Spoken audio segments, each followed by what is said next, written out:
My name is Cadence. I work the closing shift at a small dive bar in the quieter part of my town.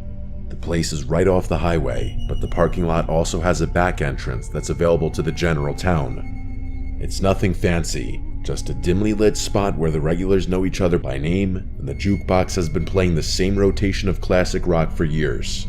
Most of our customers are locals, truckers passing through, and the occasional lost tourist looking for a stiff drink. I like it though.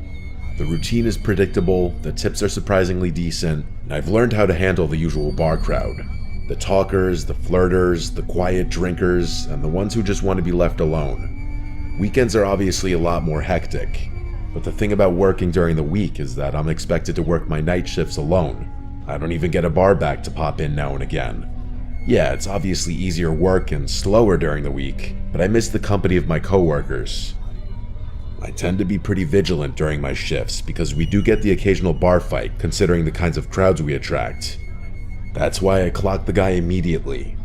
It was sometime after 1 in the morning on a Tuesday when he walked in. If I had to guess, I'd say he was in his late 40s, but he was extremely clean cut and well groomed. Not the kind of look you'd expect from a guy his age in an area like this. He was wearing a black turtleneck underneath a black trench coat.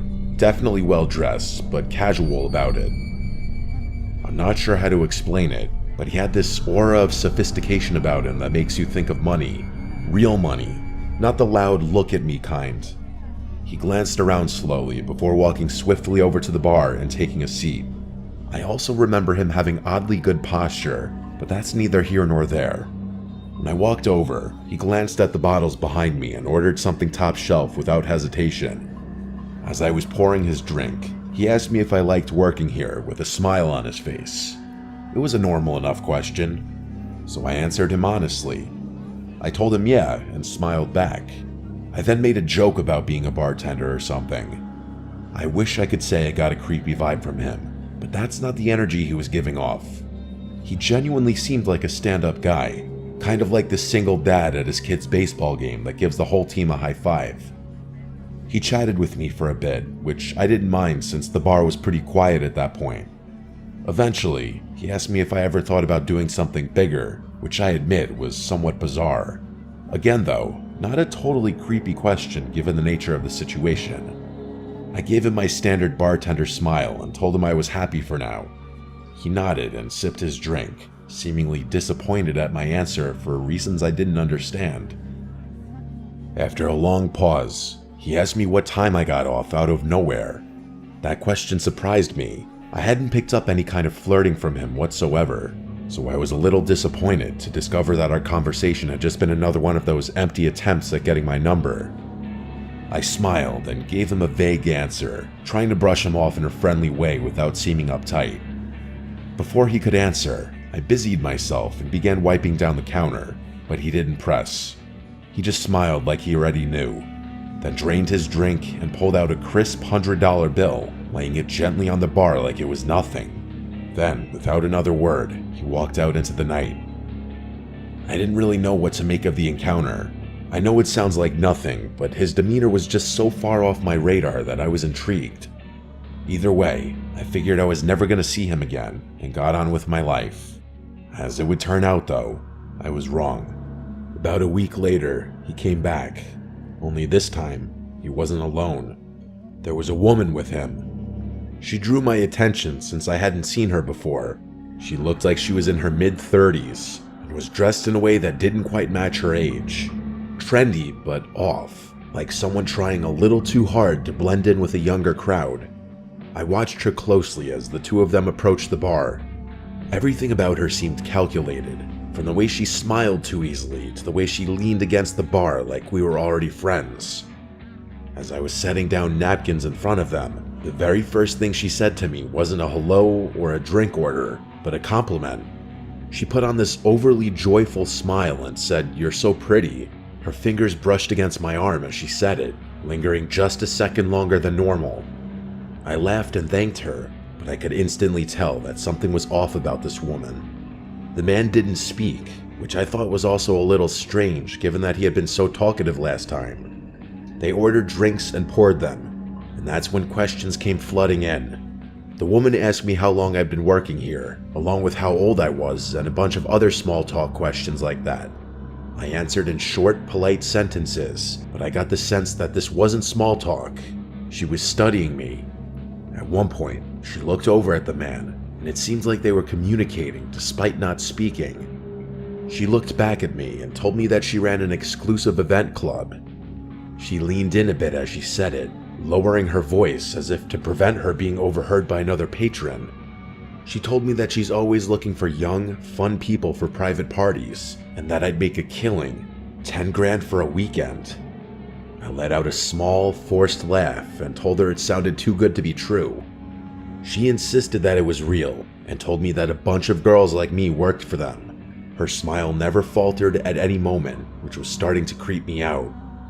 She steered the conversation back to the job, circling around the same words. Fun, safe, exclusive. Then, casually, she said, "You should step outside for a second. There's someone who can explain it better." My pulse kicked up.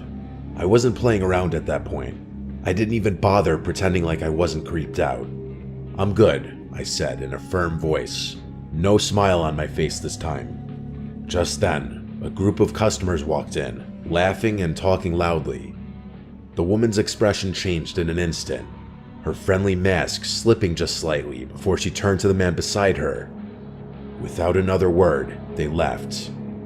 I'd be lying if I said I wasn't unsettled after that. Those random people had just propositioned me for God knows what.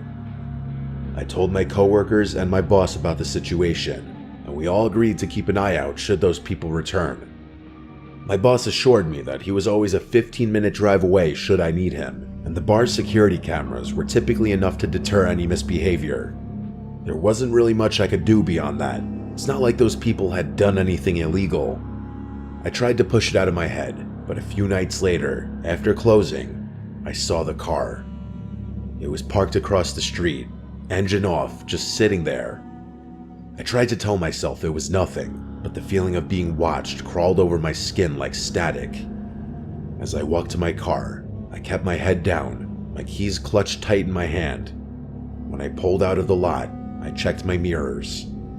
The car followed. It stayed back just enough to avoid suspicion, but every turn I made, it was still there. I took a random turn onto a side street, and it followed. Another, still there. I started freaking out internally. I knew it was them. I forced myself to stay calm, to think. Then, without hesitating, I navigated and pulled into the parking lot of a police station, gripping the wheel so tightly my knuckles practically turned white. The second I pulled in, the car sped off. Nothing happened after that for a while, but I knew it wasn't over. It turned out I was right. It was a slow weekday shift, barely anyone coming in. By midnight, I was wiping down the counter, half thinking about closing early, when the door creaked open. It was the woman. I immediately sent my boss a text as inconspicuously as I possibly could. I looked back up, and the woman was staring at me with that same artificial smile. She walked slowly to the bar and sat down with her hands folded neatly. I was debating just telling her to leave when she said, "Thought I'd come check on you." My stomach started twisting, but I did my best to hide it. I told her we were about to close and that she had to leave, but she made this pouty face and asked for just one old-fashioned. I thought about denying her, but I figured pouring the drink would stall her long enough for my boss to arrive. So I turned around and got started, trying to keep my cool. And then I heard it. The soft, unmistakable click of the front door shutting. I whipped around. The woman was gone. I felt this awful pit in my stomach as I stepped toward the entrance. Through the glass, I saw it. A black van idling just outside. Without thinking, I locked the door as quickly as I could. But then, metal rattling from the back door. Someone was trying to get in. I didn't think. I grabbed the heaviest thing I could, a metal shaker, and clutched it like a weapon as I dialed 911 with my other hand. There was no way the police would get there in time, so I thought about making a run for it out the front door, but I didn't for whatever reason. I was bracing myself for a fight when I saw headlights pulling into the lot. It was my boss. The sounds on the back door suddenly stopped, and a few seconds later, the van pulled out of the lot with a screech. I embraced my boss and told him what had happened, and he said he had gotten the license plate of the van as it was leaving. When the cops arrived, my boss reviewed the security footage with them. It was worse than I had imagined. Just before the woman left, the cameras had captured 2 masked figures crouching near the front door, waiting. There was another person in the back who was banging on the door with his fist, clearly trying to flush me out to the front. It was downright horrifying. To make matters worse, the plate number my boss had caught turned out to be unregistered. It's been quite a while since this incident, but no progress has been made. The only good news to come out of the whole thing is that my boss doesn't make me work alone anymore. Despite that, I'm still extremely uneasy anytime I'm scheduled for a night shift. I still question how they knew I'd be working alone. It doesn't make any sense. Even now, I often think about what would have happened had I given in to fear and run out the front door.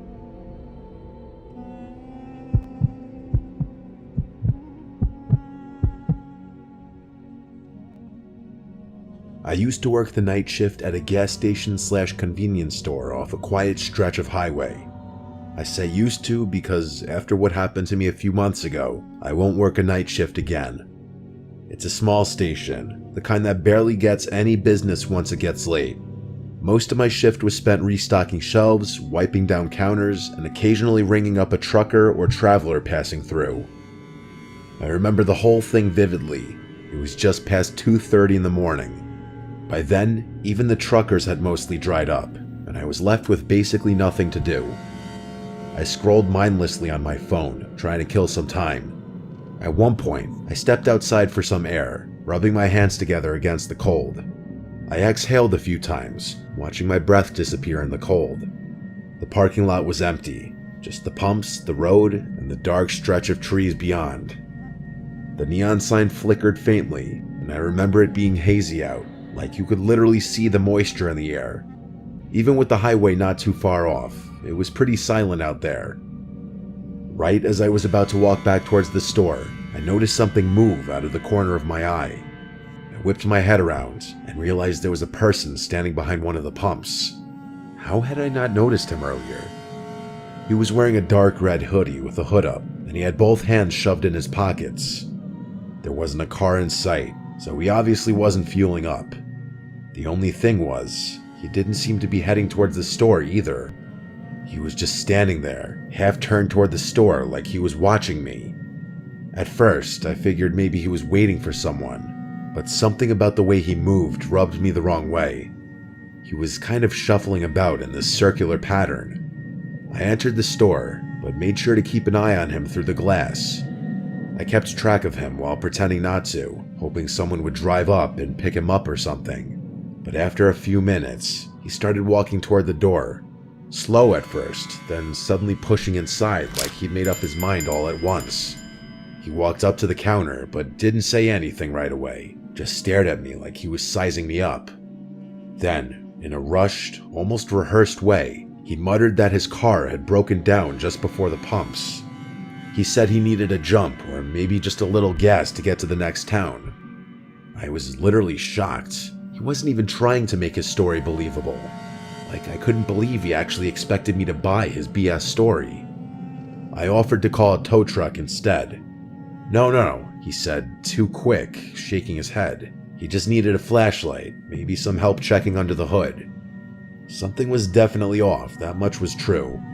The way he spoke, the way he watched my reaction, it felt like a test. To be fair though, people walking into gas stations at that hour are usually a little strange, and I started wondering whether he actually needed help and was just an odd person or on something. I asked him where his car was parked, and he told me it was just beyond the highway entrance.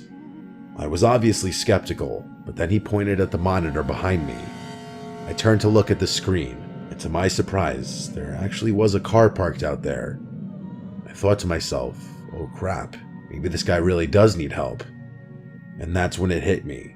I had literally just been outside, and I would have remembered a car parked out there.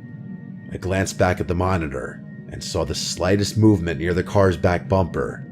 Someone was crouching just out of view, A cold wave of dread hit me. I forced a casual smile and agreed to help the guy, but not before telling him I needed to grab my phone from the back office. I turned slowly, not wanting to spook him, but the second I was out of his direct sight, I slammed my hand onto the emergency panic button under the counter. The alarm went off instantly, screeching through the store. I expected him to attack me, but what he did instead was even more unsettling. His nervous energy disappeared. No more fake urgency, no more shifting from foot to foot. He actually relaxed. His whole body language shifted, and then he smiled. Not a panic smile, not an embarrassed one either. A slow, knowing grin, like he had all the time in the world, like this was amusing to him. I was in shock. I didn't even have time to get physical with him. In one fluid motion, he turned and bolted. I ran to the monitors just in time to see both of them take off. Not toward the car, but into the woods behind the station. The car just sat there, engine off, headlights off. No one inside. By the time the police arrived, it was exactly as I saw it. The car was still there, but the men were gone. No footprints leading away, no sign of them anywhere. And then one of the officers pointed something out. Something I hadn't noticed before. The front passenger door was open. There had been a third person inside the whole time. The police took my statement down, I turned over the surveillance footage, and that was that. A few days later, they followed up with me. They had the car towed and ran the plates. Turned out, it had been reported stolen nearly a week earlier, over 100 miles away. No one had come forward to claim it, no reports of missing persons, no other crimes linked to it, just an abandoned vehicle in the middle of nowhere with no explanation. That was months ago and still nothing. I don't know why convenience stores are such popular targets, but I can say for sure that I will never work another night shift again.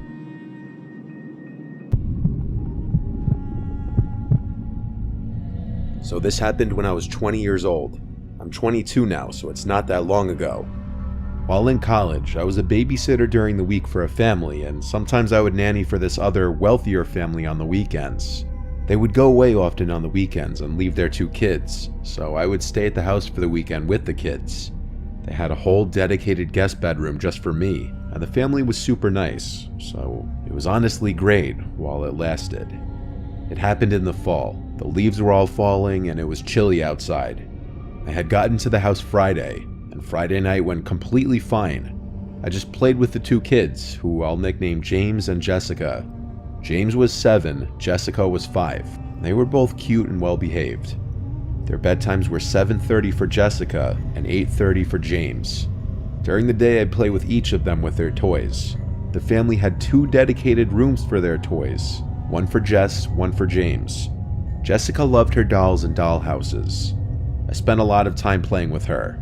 James loved playing his video games, so I'd watch him play. These kids really had everything, and the house was gorgeous. It was a giant property with a big pond in the middle. It had a separate 3-car garage, and then a pool with a pool house across the pond, which was also a bar and rec room, with a pool table and darts, arcade games, and a giant TV and multiple sofas. This family was so well off and over the top that they even had an intercom that connected from the pool house to the actual house, so that if you press a button on the wall in either place, it would ring and then you could talk through it. The pool house also had a giant window that overlooked the pond and had a view of the house. So after the kids went to bed, I was free to do as I pleased for the night. It was great. I wasn't supposed to have friends over though. That was a rule I respected. I would just FaceTime my friends and watch movies in the pool house to pass the time. It was not a bad place to have free time in, I'll tell you that. I started getting hungry, so I walked back across the property to the house, entered the code to let myself in, and went to the kitchen. They had so many snacks and food that I was allowed to help myself to.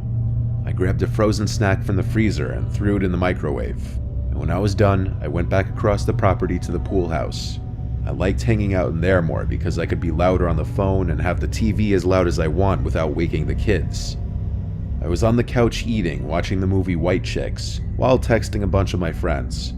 I was just in the middle of telling my friends how great of a gig this was, when the intercom beeper gave me a heart attack. I went to go press the answer button, and and I heard Jessica's voice on the other end, saying she's scared because she keeps hearing noises. Usually she'd sleep through the night, so I'd have to go tuck her back in. I set my food down and ran back across the yard to the house.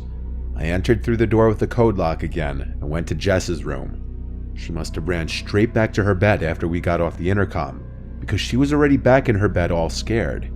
I went to tickle her and tuck her in just so she wouldn't be scared anymore. When she felt better, I left her room, shut the door, and walked down the hall back to the kitchen to grab some wine. As I was looking for a wine opener, I heard the ever so lightest crack in the wood floor from another room.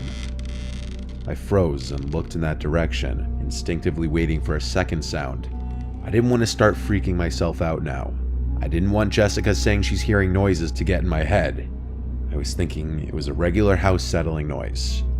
I admit I was a little creeped out now, but I left the lights and TV on in the pool house, so I had to go back. I went outside, locked the door with the code, and ran across to the pool house. I sat back down on the couch and resumed eating the rest of my food. I didn't end up bringing the wine. I still had White Chicks on, though I was mostly just getting distracted on my phone. Then that damn intercom went off again, making me jump in my seat. I hurried to answer it, and when I did, there was silence on the other end. "Jessica," I said into the mic. I thought for sure I heard someone breathing, but that's all I could hear.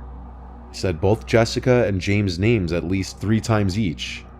Now I was actually starting to become terrified. I called my friend Kelsey and told her I want her to come here because I'm actually getting really scared. I told her that the little girl I'm watching said that she was hearing noises, and then I heard a noise, and now someone pressed the intercom button but didn't say anything. I felt like it was not something one of the kids would do.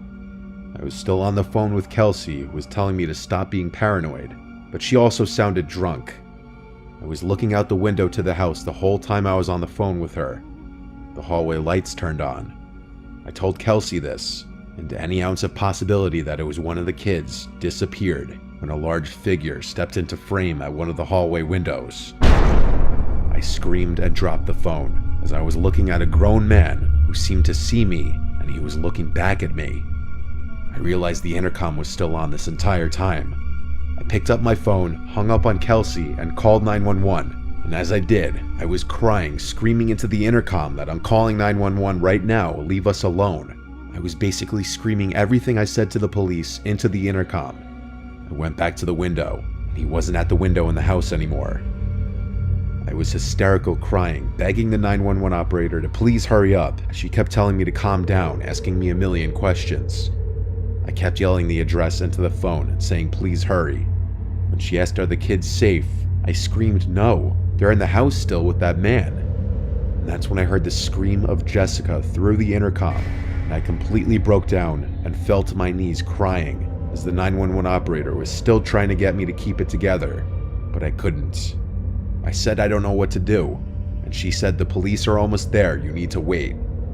I replied he has the kids, and she asked if I saw if the man had any weapons. I said I couldn't tell, but then I heard Jessica's voice speaking into the intercom, saying my name. I went over and shouted, "Yes, I'm here. Get your brother and get out of the house." She was crying, saying that there was a man in here. I said, "Yes, I know. Just get your brother and come outside now." It was the bravest thing I had ever done, running outside back across the yard to the house and meeting the 2 kids who were already at the door. I grabbed both of them and led them back across the yard to the pool house again, where we hid with the lights off. Both of them were crying, and I still wanted to as well, but I had to be strong and keep it together for them. I still was on the phone with 911, and she eventually told me that the police are here, and that they'll come meet us at the pool house. Those words were the most comforting words I'd heard in my life. The flashlights of the police shone through the windows. I led the kids to the door, where we met a couple police officers. The female cop took the kids with her to one car. I went with another cop to another car. There were already 3 cop cars in the front of the house, and more kept showing up. I was answering all the questions I was asked, and then they found him. They brought out a guy who looked to be right around 6 foot. He looked at everyone as he was brought out in handcuffs and put in the back of a car. I still remember his face as he looked at me. He looked like the product of incest. His face was messed up. Jessica and James' parents were called right away and made aware of the situation. There was no way any of us were staying there that night. The parents arranged for the kids' aunt to come pick them up to stay with her, and I guess she called out of work the next day. I went home after they didn't need me anymore, but when I got home that night, I didn't sleep. I was still in shock, I think. I still had a leftover adrenaline rush. The parents understandably didn't leave their kids alone for a long time after that, I'm sure. I do know they pressed charges to the fullest extent, and with their resources, I hope that creep got what he deserved and more. I respectfully told them I couldn't stay there anymore because I was haunted by that night. I could only imagine how scarred those poor kids were, and maybe still are.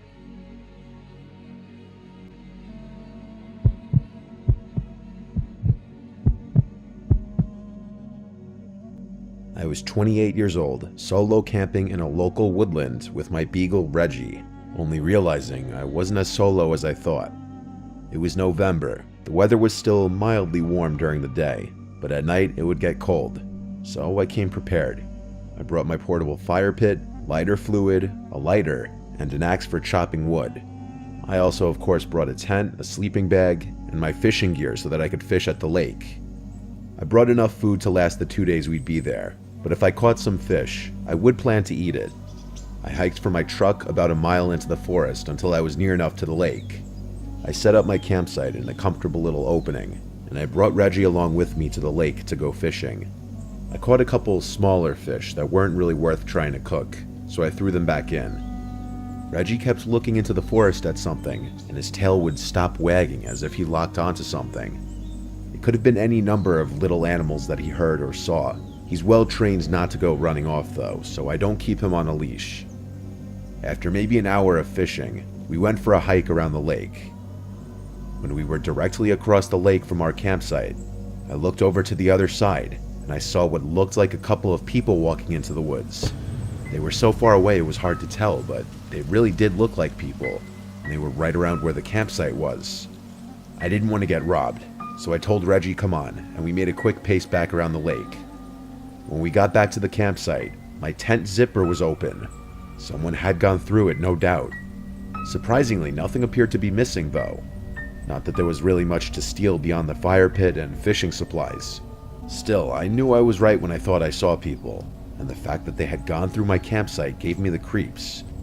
To be safe, I spent the next hour or so moving my campsite to a different spot a little further up the lake. Then I started chopping some wood to get a fire going in the fire pit. Once that was going, I fed Reggie, and then heated up some chili for dinner. Then we sat by the fire, and I was writing in my journal when Reggie started barking at something in the forest.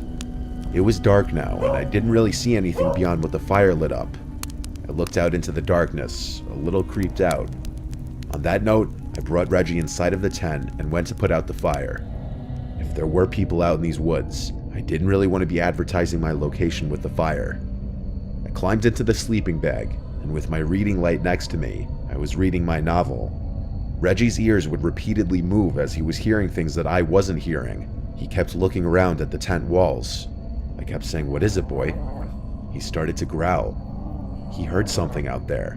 It could have maybe been a deer, it could have maybe been a bear, or it could have been a person. I found the idea of a person being out there still, in the dark, to be more terrifying than a bear. Eventually, Reggie calmed down and put his head down. With that, I was uncomfortable and wanted the night to pass, so I turned off my lantern and went to sleep. I woke up hours later to Reggie growling and howling. I told him to be quiet. I listened, and I could hear someone whistling, the kind of whistling you do to a dog to get their attention. Reggie started growling again in response to it. Someone was actually out there at my campsite in the pitch black darkness, and I was scared shitless. The whistling turned to a clicking noise from someone's mouth. Then footsteps started getting closer to the tent until they were right outside the tent, and then they stopped. Reggie was going ballistic howling, and I grabbed him and got him to be quiet without saying anything. Without the crackling of the fire, there was total silence apart from the wind. Reggie started growling again, looking in the direction of the zipper of the tent. Silence, until finally, another whistle from right outside the tent door. Reggie went ballistic again. I tried to fake a really deep, commanding voice and yelled, "You better get out of here, I have a gun." but my voice just came out shaky and scared sounding. The footsteps walked away from the tent at a slow, heavy pace until they faded away completely. That, or they simply stopped in their tracks not far from the tent, because Reggie kept growling on and off for like an hour after that. I couldn't sleep after that, but I was too terrified to leave the tent and pack up everything in the dark. My phone had no service in the middle of the forest, so it's not like I could even call a family member or friend to tell them about what's going on. And then, out in the distance, there was a woman's scream that probably echoed for miles. It sounded like a woman literally screaming for her life. This was the final straw. I grabbed Reggie, put on my boots, grabbed my flashlight, and ran. I ran the way I came all the way until I got to my truck. I still had no cell reception. I slept in my truck that night, and at dawn I went back into the woods with Reggie back to the campsite. I collected all my things and disassembled my tent. I didn't even pay attention to if my things were gone through again. I was just in a rush to get out of there. Half an hour later, I had the truck loaded up and I was out of there.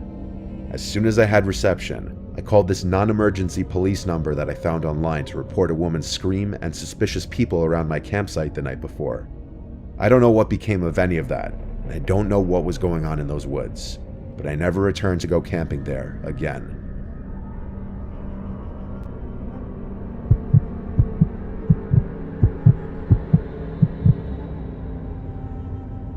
I was home alone one night.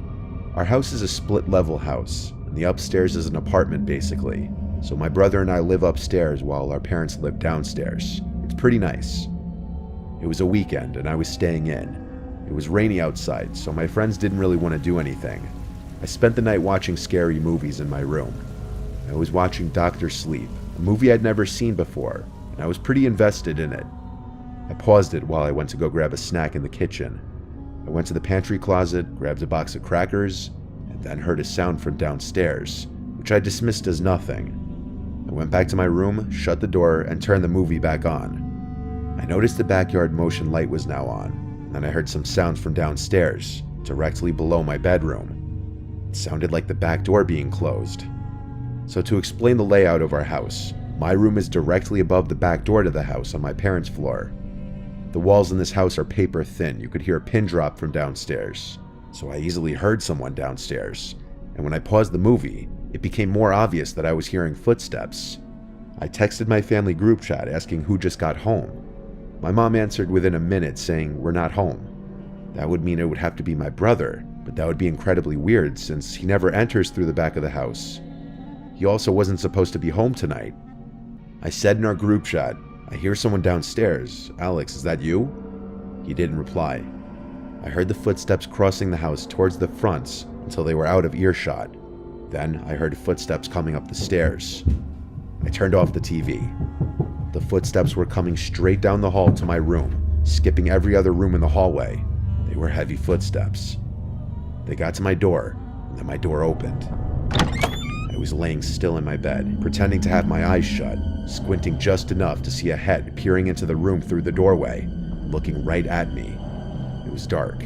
I could only see the person's eyes, and it didn't look like Alex.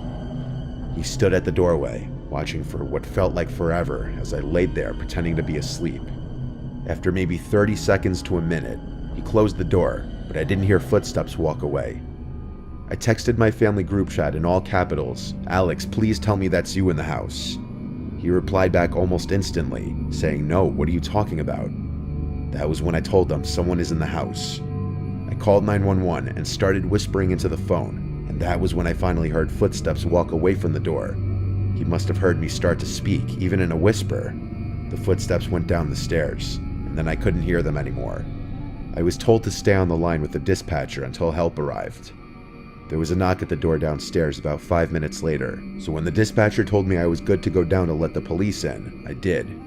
In my county, police work in pairs, so the 2 police officers who arrived looked through the whole house with me, checking every closet, under every bed, and when it was determined that the house was clear, they left.